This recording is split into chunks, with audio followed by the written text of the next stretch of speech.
My name is Heather Sirocki. I live in Scarborough, and I'm speaking on behalf of the Maine Right Committee. Our members are dedicated to respecting life from womb to tomb. Today, the Maine's legislature will be considering the first of many bills involved with the taking of innocent, unborn lives. Let's remember that here in Maine, after the Dobbs decision, nothing changed. Maine had already put into law provisions for abortion. As you all know, Janet Mills campaigned that she would not expand Maine's current abortion laws, but here we are. Governor Mills stated her, in quotes, legislation is inspired by the story of Yarmouth resident Dana Pierce, who had to seek an abortion out of state after she discovered her child was suffering from a deadly form of skeletal dysplasia, a random rare genetic mutation. As Governor Mills and the baby's mother both acknowledged the baby sadly and tragically had a deadly and lethal disease, it is unclear to me why this mother chose to go out of state for her abortion, given that she legally could have terminated her pregnancy here in Maine, since Maine's existing laws already allow late-term abortion for non-viable babies.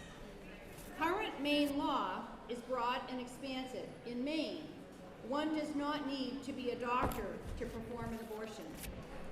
In Maine, one does not need to have an ultrasound before an abortion. In Maine, abortion clinics are not required to have state safety inspections. In Maine, taxpayers are forced to pay for abortions.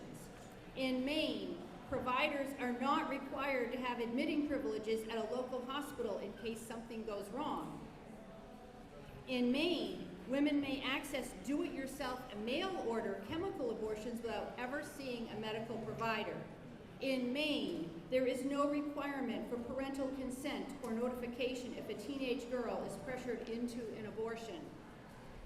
In Maine, there is no requirement to kill the baby before the abortion procedure. They may be dismembered and delivered alive. In Maine, there is no requirement for medical information to be provided, and there is no wait period. In Maine, more people are dying than being born. In Maine, women are aborting more than 5 babies per day, or 150 babies per month. And sadly, 50 Mainers also die every month of overdose. As a state, Maine has the oldest average age population, and we're getting older by the day.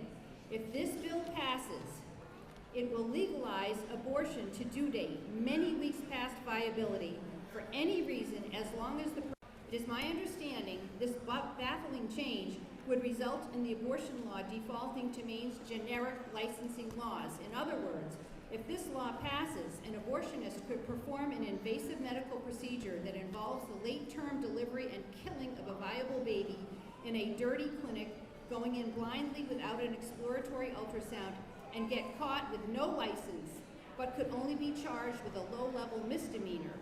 How is this just?